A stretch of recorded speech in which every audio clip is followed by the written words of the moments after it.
Hello. I hope all of you are doing well. My name is Carrie Norris, and I work in the Transylvania County School System, and I serve as the Director of KA Curriculum and Instruction.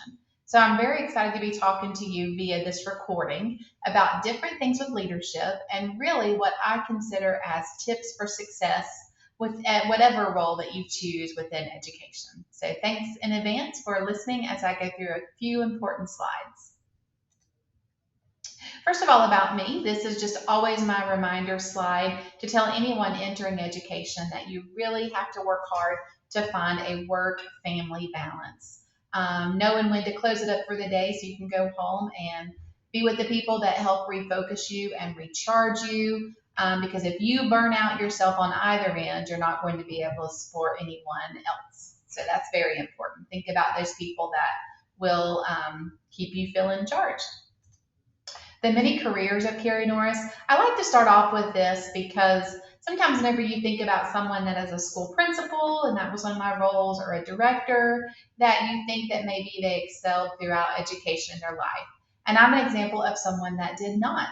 I was usually a C and a B student in high school. I failed a math class, had to retake it. Started out as a hotel maid at the age of 15. So this is just a look at some of the different careers that have taken me to this point and the different tips that I'm going to talk about on this slideshow. I truly believe they are some of the things that help propel me to the level of leadership that I'm in now. So I think that's just a big way of saying that it's not always your IQ or the things that the knowledge that you have in math or in reading in school. It's really a lot of other personality or character traits that can take you a long way in the future. So the top 5 must-dos in any career path, this is a big one for me, is being on time. If you're not early, you're not on time. That's kind of my philosophy because I always want to be able to show people that their time is important. Being on time, following a set agenda, finishing the meeting on time, all of those things lead to more productivity. So if you are going to class or you are going to visit a school or observe a teacher, making sure that you're usually 5 to 10 minutes early and ready to begin on time. Number 2, taking an initiative. It's really often that in times in education, you're going to see something that you think could be done a little bit different, maybe to make a process better.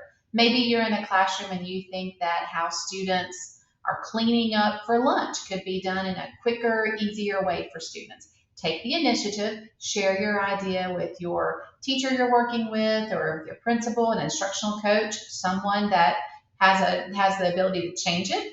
Sometimes your ideas will be taken, other times you're simply sharing. But if nothing else, you're able to plant the seed on different processes that can be improved. People that take initiatives will move farther in their career because it shows that they have that leadership ability and they're able to see a big picture. Number 3, a growth mindset. That really goes back to what I shared just a minute ago about math in high school. That was a weak area for me. I really have to put on my growth mindset whenever I'm attempting anything having to do with numbers, knowing that we're all continuously learning and that is okay. Dreams don't work unless you do. You have to work hard to achieve those. So in anything in life, having that growth mindset is definitely a positive. Professional demeanor. This is also something in education that I have been able to see the good side and the bad side. And I will say that the people that have lacked professional demeanor, it has hurt them in the workplace in terms of advancing or being able to have that respectful framework that I know they're looking for. This goes back to dress, how you dress. Doesn't mean that you have to wear a 3-piece suit or a really fancy dress with heels, but that you look like someone that didn't roll out of the bed and is dressed in a put together way. Punctuality, we talked about that with being on time. Willingness to learn, that's that growth mindset. A respectful attitude. Not everyone's going to agree with you, and that's okay. Respectful attitude goes back to how we treat others in the workplace, how we treat students, and then we expect that back from them as well. And the ability to admit mistakes. I make mistakes every single day. I made one this morning and just emailed elementary principals and had to own that. And I'll work to get better from that. So that's totally normal. That just means that you're putting in the work. So ability to do something wrong and be able to learn and grow from that. Number 5, being a team player. In the education world now, that is more important than ever before because it truly does take a village. There are going to be times where you may be working with a student and you truly don't know what to do. You've tried all the different strategies you've learned about. You may need to talk to the school counselor, to the principal. You may need to talk to another teacher that had the student a previous year. You may need to talk to somebody at the district level. It takes everyone putting their heads together to think about the right way to approach something. So team player could also refer to being a model. Maybe you're outside with a group of kids on the playground and you see that there's some trash that's overflowed from the trash can. Are you picking that up, modeling that for your students that we're all there together to make the school a better place? That also can go back into that team player mode.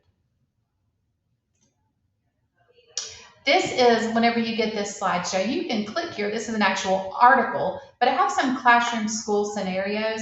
Since I'm recording this, we won't actually talk about those, but I hope that you were able to pause and with your instructor at Blue Ridge or on your own, think about how you might respond.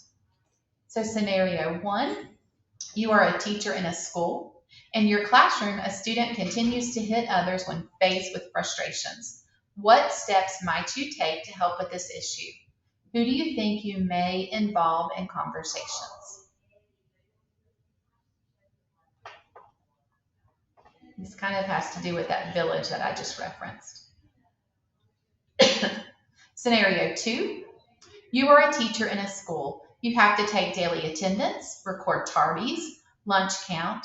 You have to grade, you have to note different behaviors, and more. What are some strategies you may use to keep track of all of these to-do items?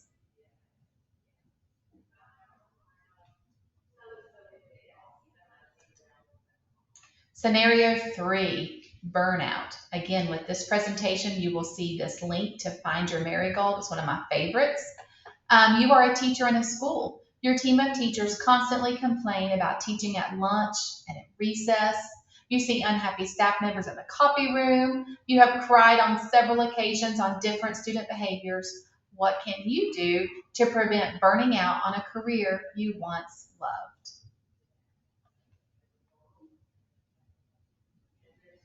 And I always like to make a note. It's normal to cry sometimes. You're going to have days that are really tough. Then you're going to have great days. Why teach? If not you, then who? Again, as you have this slideshow, please watch this YouTube. It's about a 6-minute video on being a champion. I love it. It's been around for several years, but to me, it just puts out the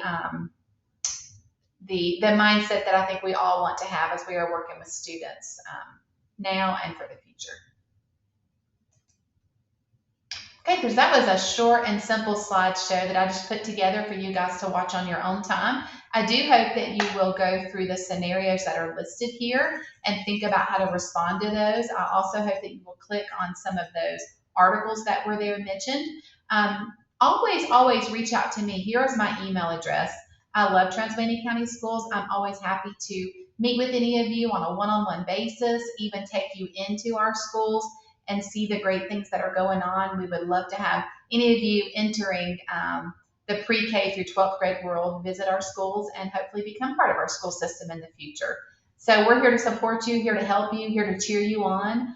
Thank you for even beginning this endeavor, and let me know if you have any questions or comments. Thank you.